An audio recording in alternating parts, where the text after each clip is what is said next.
It is the center of the technology world right now. It's not what Marc did, it's when he did it. And the king of the cloud is Salesforce. Please welcome Marc Benioff. One of the things that really matters to me is having a positive global impact. Technology is not good or bad. It's what you do with it that matters. In your quest to change the world, don't forget to do something for other people. And that was a moment in time when I said, wow, when I start a company, I'm going to make sure that philanthropy and giving and generosity and these values are in the culture of the company from day one. You want to sit here? Or you want the couch? You want to sit on the couch? Where do you want to sit? I'll give you the couch. I'll sit here. You deserve the couch. You deserve it. The big couch. Okay. It's a little too close. It's nice to see you also. I warned you that I'm not the interviewer in the group. But you chose me, so I'm honored. But you're the nice one. Oh, okay. Thank you. Well, Am I right? Is he the nice one? And you're the one that all the women really like. Like, I'll talk to my friends at dinner. They're like, Sachs, what's he like? Well, he's amazing. Let's just say we're honored to have Marc Benioff here, and truly who's a visionary in the world of software. And I would say, there's probably a lot of... Can I thank my mother for writing that video, by the way, as well? Mom, thank you for writing that for me. Great. In the world of business software in particular, we don't have that many people who you can describe as visionaries, but you consistently have been one. You really... It's true. You got the whole... We're sitting now on the edge of the couch. Okay, here we go. Maybe we'll end up on the floor. I don't know what's going to happen. I'm trying to keep it engaging. Moving around a lot. Oh, okay. All right. Is this how it's going to be the whole time? Way worse. Way worse? Okay. All right, let me finish this little intro here. I forgot where I was. So... Can I just, before we start, listen. So I want to just do something I would not normally do, and this is going to be a little bit of a thing, but I just have to do a little riff on this. But we just heard an extraordinary presentation on an extraordinary man. And there's somebody who's amazing that most people don't get to hear of, and we just heard his name quite a few times. His name is Shinya Yamanaka, Yamanaka-san. He is based in Kyoto, Japan, but he works half-time at UCSF. And it's amazing what his vision for the world is, that he thinks basically that we're salamanders and we're going to be able to regenerate ourselves. And that's amazing. And so I've been friends with him for a decade, but I fund his research. And so a lot of these things, to watch him have these breakthroughs, and you heard about the Yamanaka factors. The Yamanaka factors, which are basically this idea that Yamanaka had this breakthrough in Kyoto, basically he's hanging out there in his lab, eating the sushi, the whole thing, and then, boom. And he goes, if I take these 4 things, I can take an ordinary skin cell, just any little skin cell, and turn it into a stem cell, which is like the heart of human existence. And he did it, and he was able to repeat it and repeat it and repeat it. And he won the Nobel Prize for it. Pretty cool. And then and I'm going to get the pronunciation of this wrong, but he then was able to take that stem cell, put it into your eye, if you have macular degeneration, and boom, healed the eye, because the eye regenerated. Then he worked with a buddy of his in the lab next door, and he took the same thing, took the stem cells, and he turned it on a cookie sheet. And it looked like it was like a plastic thing on the cookie sheet. It was really cool. And then he's took out somebody's cornea that was all screwed up, cut the material out of the cookie sheet, popped it in the eye, and the guy could see. It was amazing. Then he's like, listen, this is amazing. I bet I can grow a brain. So he took the stem cells and he started growing brains called organoids. And he's got a cookie sheet of brains. And I'm like, really? He's like, this is amazing. Look at all the brains. And he's like, and then I went and saw him and had lunch with him, and I'm like, what's happening with the brains? He's like, I stopped the brains. I'm like, why did you stop the brains? I think they can feel the pain. I'm like, oh, scary. Then I said to him, now what are you doing? Oh, I'm growing intestines. I'm like, whoa, intestines, is that good? He's like, huge idea. I can now grow intestines on the cookie sheet and taking the stem cells. I've got a whole intestine here, and then he can do turn it into a lab for all the horrible things that people get in their gut and all these diseases that have never been cured. But now you have a real simulated environment. So he's an incredible person. Anyway, Where do you want to go with that? I'm going with this. You got to stay with me. Okay, I'm trying to help bring the energy up in here. Well, okay, I listen. mean- Follow. Just hold on. Wait. This is going to get good. Okay. So then I'm like, you heard the story. At the end, they said, listen, how do I get these regenerative factors going inside myself? So UCSF just published research based on funding grant that I and others have given them. And they had a breakthrough that the regenerative factor inside your own blood is called PF4. And the way you get PF4, and I'm not going to get this exactly right because, I'm in software. I'm not a doctor. So just follow with me. I thought that's what we're going to talk about today. You know that. I know. But I got to tell you this because I got so jacked watching that. One is, it was either that or those crazy shots you have backstage. I don't know. Oh, but okay. Number one is PF4, you get more regenerative factors in your body, calorie restriction. And if you know David and I, that does not sound very good. 2, working out with weights, also not exactly our top thing. Parabiosis, do you know what that is?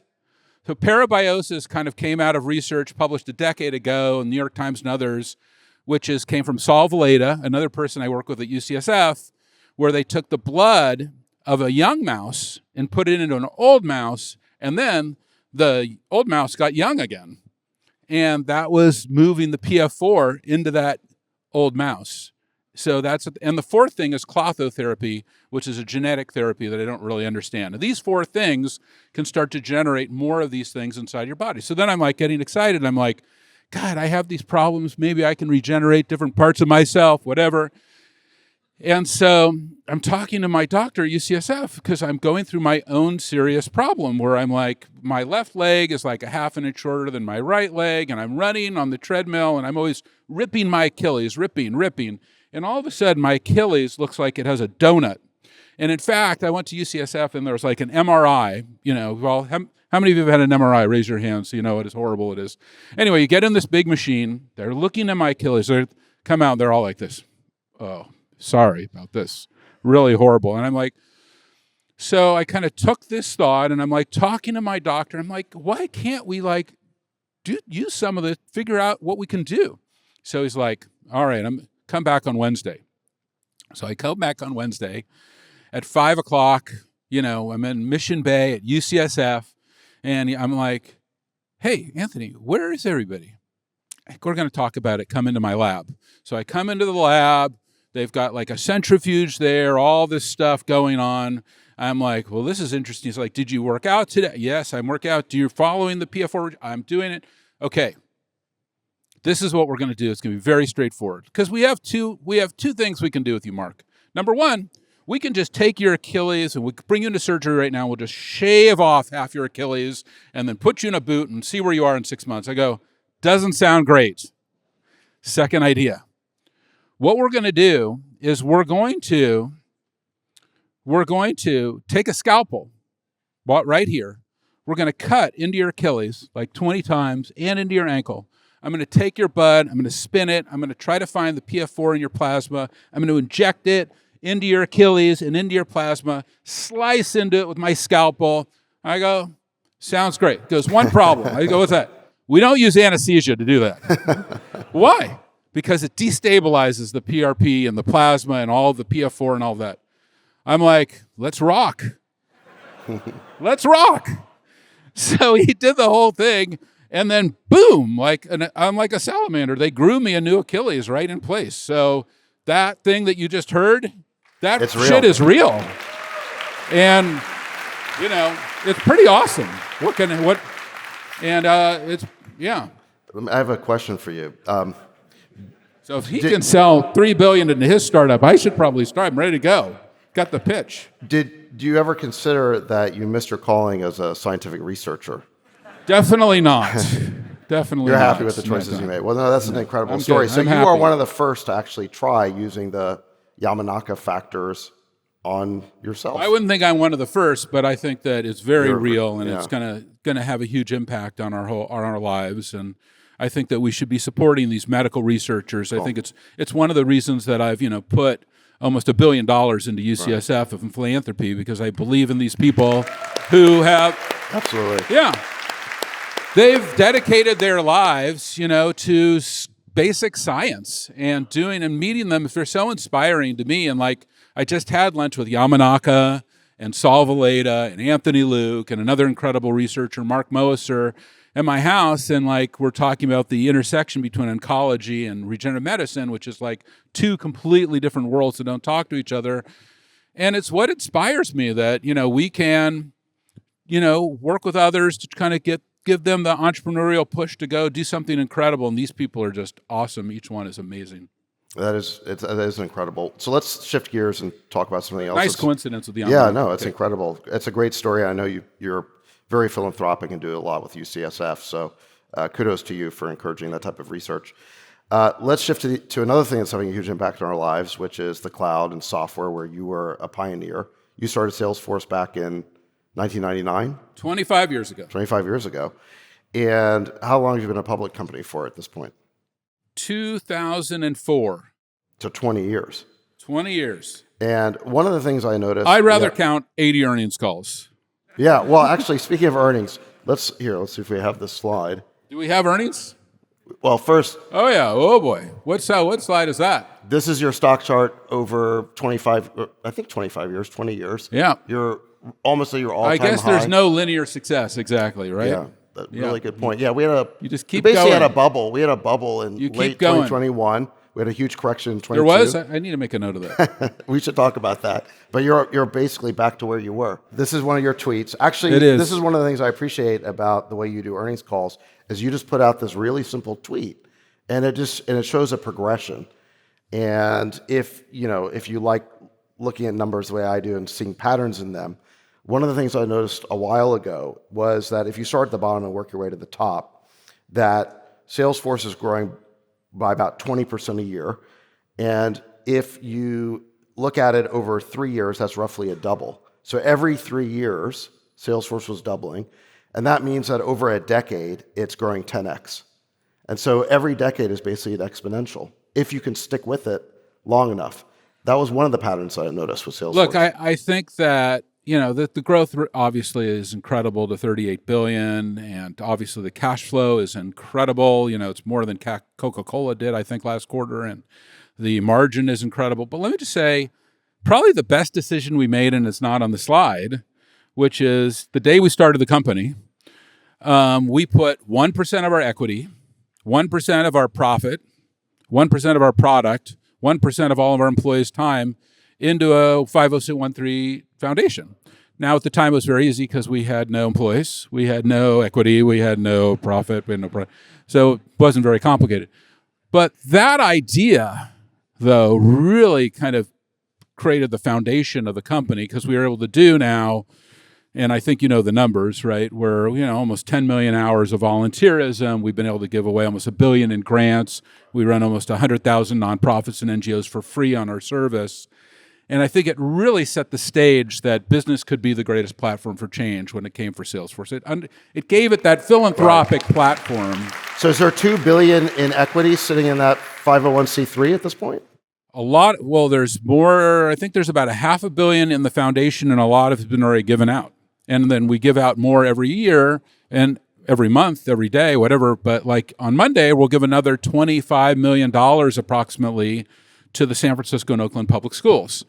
And that is, we've given them about $150 million. I mean, it's obviously, I went to public schools. It was very important to me.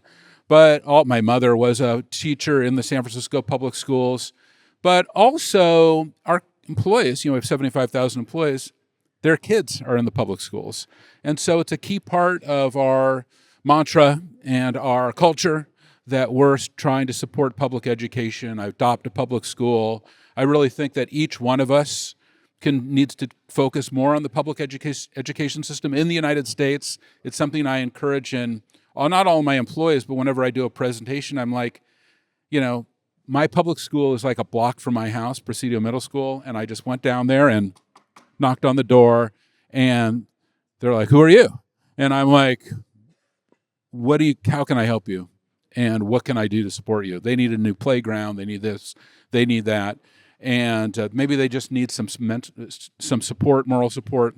But it's been a great thing to really anchor the company in those values. And I think it's an important thing for every company. So what did you think when you saw that OpenAI started with a nonprofit, not as 1%, but as 100%, but then it became a for-profit? What did you think of that innovation? Confusing.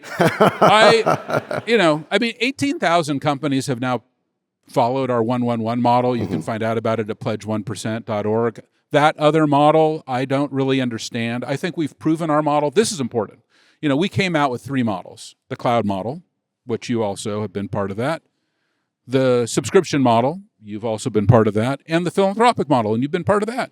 And those ideas that we're doing 3 models, that continues to be the fuel for the company and extremely important. And I think that for a lot of these companies that have followed us, that have gone on to scale and have had huge IPOs, and whether it was Slack or whether it was Atlassian or whether it was Twilio or whatever, they've had these huge foundations and have had huge impact. And business can be the greatest platform for change, and you can do a lot with your business. And we're all building great products. Okay, that's great. And we're selling them. That's great too. But we can also do a little more with our business, and we can use it in a positive way and try to move the world maybe a little bit more in the right direction. Okay, so let's talk about the cloud part of that innovation. Where do you think we're at right now? I mean, is it all AI all the time? How are you thinking about it? We're at the precipice of the greatest moment in the history of enterprise software and of cloud computing. There's no question. I had a moment, I would say more than a decade ago, which I call my kind of AI freakout moment, where I really felt, maybe it's, obviously we've all spent, how many of you watched Minority Report? All right, we saw that movie. And what about War Games? War Games, anybody remember that? Okay, Her. We all saw these movies. Terminator. Okay, that one's a little scary. But we all seen the movies, and like Peter Schwartz, who wrote or was a key part of writing Minority Report, and also War Games, is our chief futurist at Salesforce. And more than a decade ago, I had this moment where I was like, okay, this is really happening. Here we go. And bought a bunch of companies and put together Einstein. And Einstein has done amazing. It's doing trillion and a half transactions a week, predictive, generative. I really thought, okay, this was going to be the moment. But now I'm really convinced that we are now really at the moment, right now, where enterprise software is going to be completely transformed with artificial intelligence. And we're going to see it, and obviously I'm getting tuned up for Dreamforce, which is going to be Tuesday of next week. How many of you are coming to Dreamforce? Not enough. Anyway, sad. These aren't my people. I'm leaving now. Well, it's good. But no, let me just tell you, this is an opportunity. Since you're not going to be there, let me tell you what's going to happen. Thanks for being part of my team. Anyway, number one is, we're going to, we really see a moment right now where we are 100% focused on one thing and one idea, and I can tell you why that is if you're interested, but it's Agentforce. And Agentforce is the most exciting thing I have ever worked on in my career. It's the culmination, really, of everything that we've done at Salesforce, because to make Agentforce really deliver, we had to have all of our customer touchpoints wired up, which we do. We have to have an amalgamated data cloud because we need the data, especially to achieve the AI accuracy, and the metadata as well. And we have to have the agents. It's these 3 layers that are really going to deliver this next generation capability. And I was just with Disney last night, And Disney has Agentforce. They have the newest version, which we call Atlas, which is our most accurate, not just model, but we have an extremely unusual technique that we'll talk about. And Atlas delivers for Disney, for their cast members, which are their employees, through extremely complex problems that it's solving for them. More than 90% accuracy and almost no hallucinations. And in some cases, 95% accuracy and almost no hallucinations. And that idea that we can kind of come into a very difficult and complex and sophisticated data set. Now with Disney, if you go to disneystore.com, that's Salesforce. If you go to the Disney parks, do you still go to Disneyland? Sometimes, yeah. Okay, you ever get a Disney guide? Sometimes. Yeah, it's great because you get to cut around the lines and all that. How many of you have done the Disney guides thing? Yeah. Oh, we got like a lot of poor people here, actually. Sad. Anyway, you get these Disney guides because they like get you around the lines. And you got to do 30 rides a day, and it's much better than having to wait. Okay, but anyway, Disney guides run on Salesforce. They have Slack too. We do disneystore.com. We have Disney Plus because, the ServiceNow fell over and we had to replace that inside the Disney Plus call center. We do the Disney cruises and the Disney real estate, and we have every Disney customer touch point all wired up. So the amalgamated data set that we have around Disney is awesome. So when we can take that Disney data set and then we apply Atlas and Agentforce. Okay, so how do you define? We are able to deliver a level of accuracy that has been incredible. And I've got a couple more examples I can tell you that are just blowing my mind. And I never thought it was really possible. But now it really is. Go ahead. Yes. Well, I just wanted to Do you want me to ask you a question also? No. What do you mean by agent? Because we're starting to hear this term a lot, but I think a lot of people here may not know what that means in the context of AI. Yeah. Did you see the movie The Matrix? Yes, I did. So are we talking about Agent Smith, or what are we talking about? Well, we're at some level. I mean, I think I'll give you an example that, we're working with a large medical company not so far away from here, Kaiser. They've got 20 million patients. They have a super complex data set. They have all of the data from Epic. They are the largest Epic customer in the world. And more than 90% of all patient inquiries and scheduling requests and schedule my doctor, schedule my CT scan, my MRI, my this, my that, are being resolved by Agentforce and Atlas. That idea that we can resolve through a autonomous agent, a deep and complex customer interaction, is a breakthrough thought. Obviously, we have to do a few things to make it really work for our customers. Number one is it's got to be trusted because our customers, we're running the largest banks, insurance companies, media companies, CPG companies, blah, blah, blah, blah, blah in the world. Number two is it's got to be easy for them. It can't be some separate team that they're going to spin up. It's their existing Salesforce team. It's happening within the Salesforce platform. It's got to be open. It has to be able to work with and interoperate with other systems. It's going to have to be multimodal, so it's going to have to speak to them and have voice and video and do all of those kind of incredible capabilities. And one other key thing, because evidently the humans have not gone away. The doctors have not gone away from Kaiser, and the cast members have not gone away from Disney, and on and on. So we're going to have to handshake seamlessly with our apps. So even though we have all these apps and we've wired up all these customer touch points, the agents are autonomously interacting with and building the data and metadata and extending it. And by the end of this month, we'll have more than 1,000 customers on our Agentforce platform. The efficiency and productivity that we've been had with Agentforce is like nothing I have ever seen with any of our customers or technology in the history of software. But there's a second point. It isn't just about this kind of ease of use. It's that they have the ability to do things that are truly astonishing, and that is also generate revenue. So they can go out and on a day like today, it's 100 and something degrees outside. I don't know if you've been out there, it's pretty hot.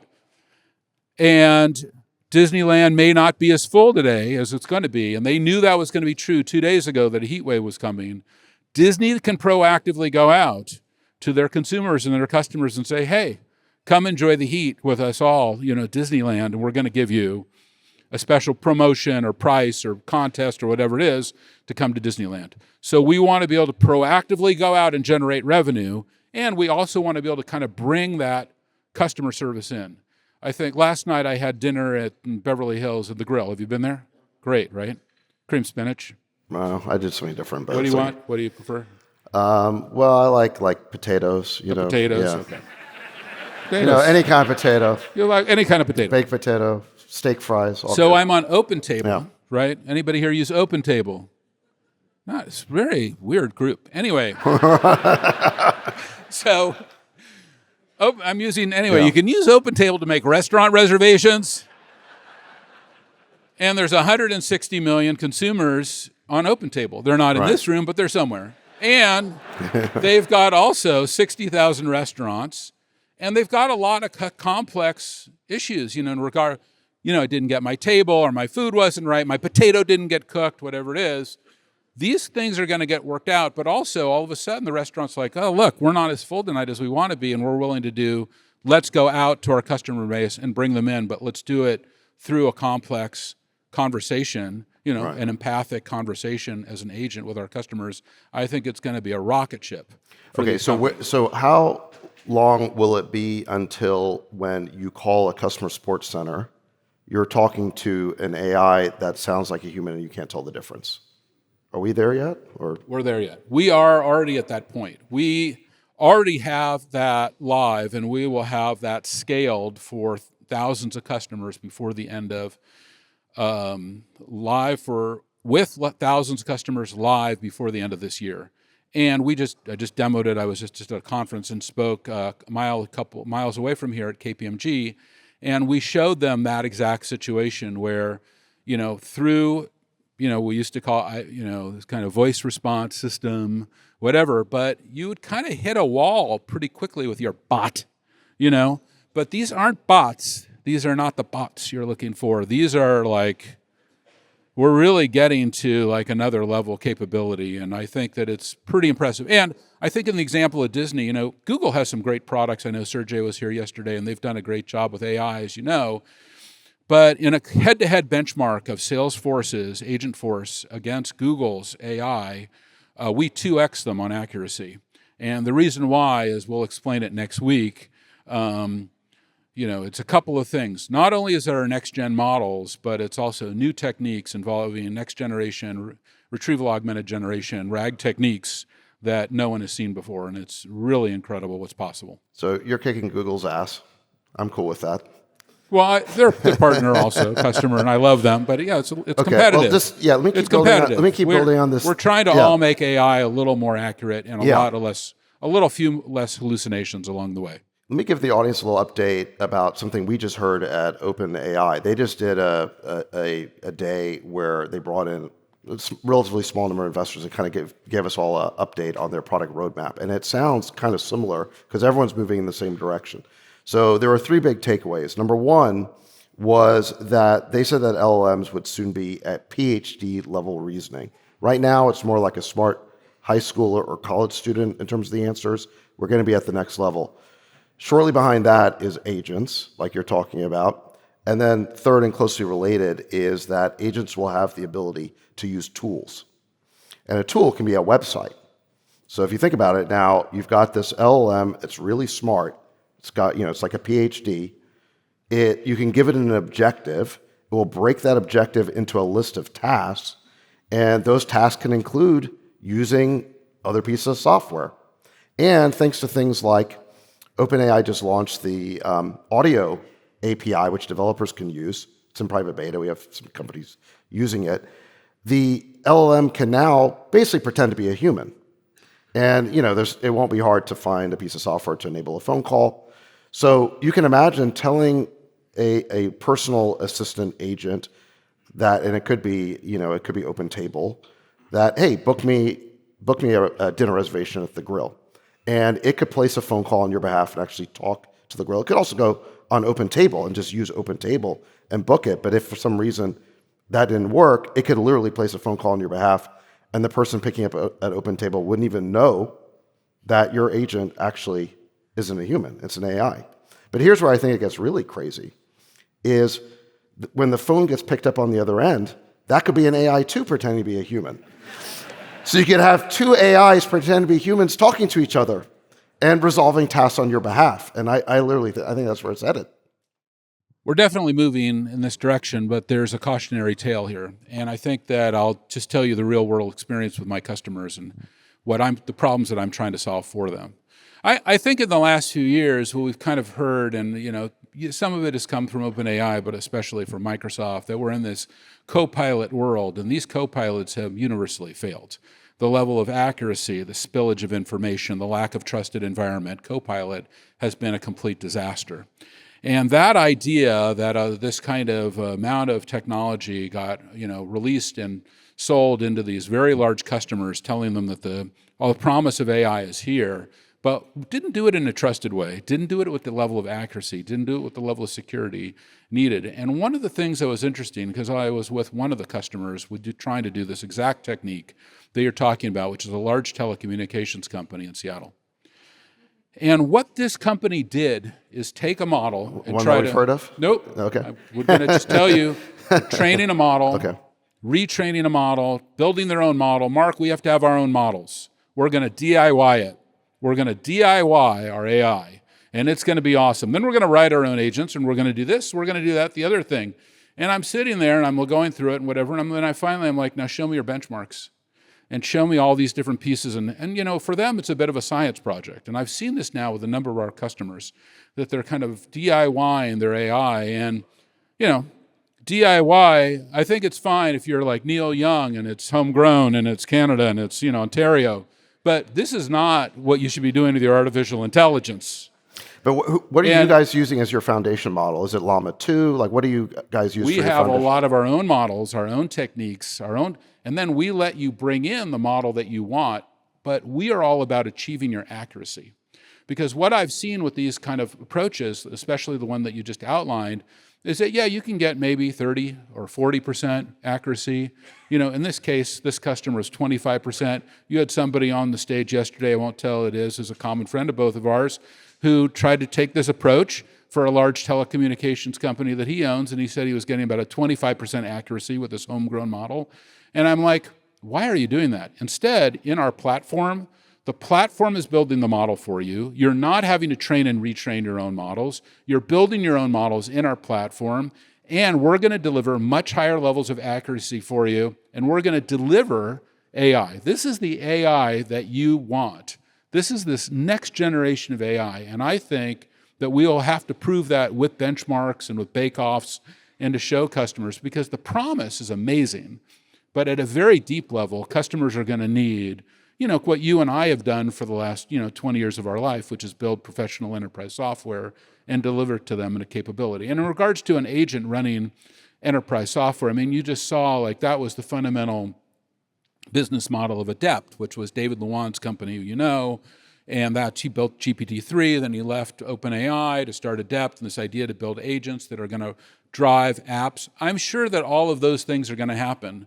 But again, you have to get to a level of accuracy, because everyone in this room and you and I, we've all had this experience where we're on these models and it's like, this is not really more than hallucinations. And that's no good, or as we say here in Los Angeles, no es bueno, when it comes to, Kaiser, and you're dealing with healthcare.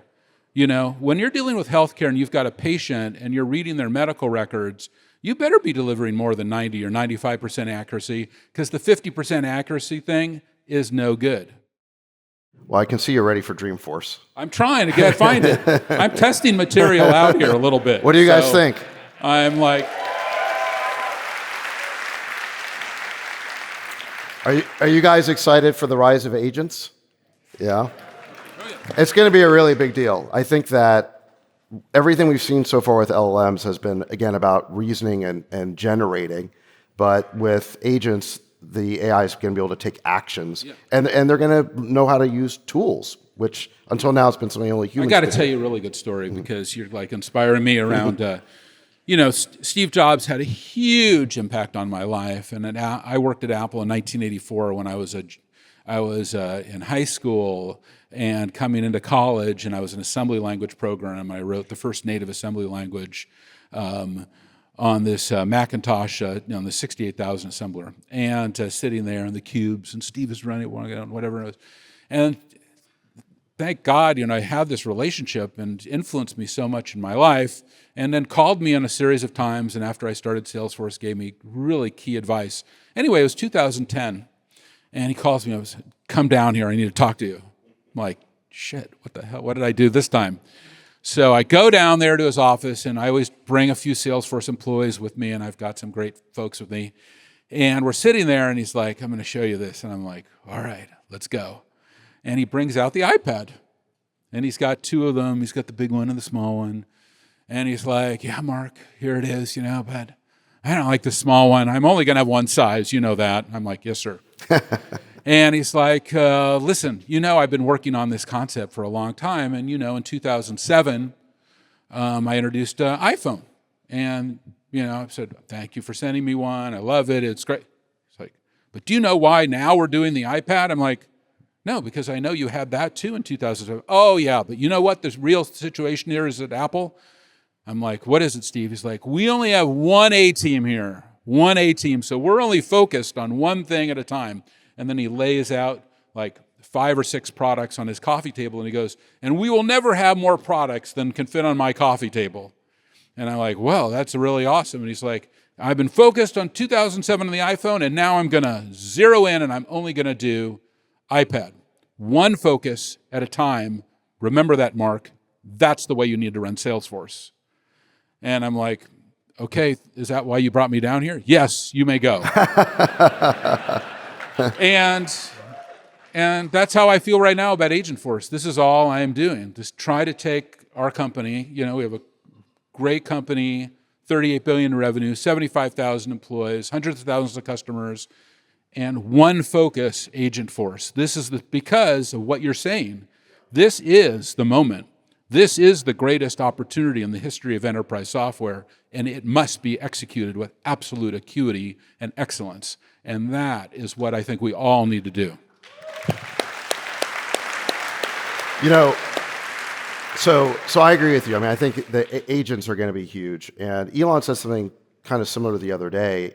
He said we got him talking about Optimus, his robot. I just heard about the farm animals. I didn't know about the. What was this? Was there another part of the presentation? He said, well, he was talking about Optimus, and the thing about jokes are all. Each one is kind of dying very fast. It's sad.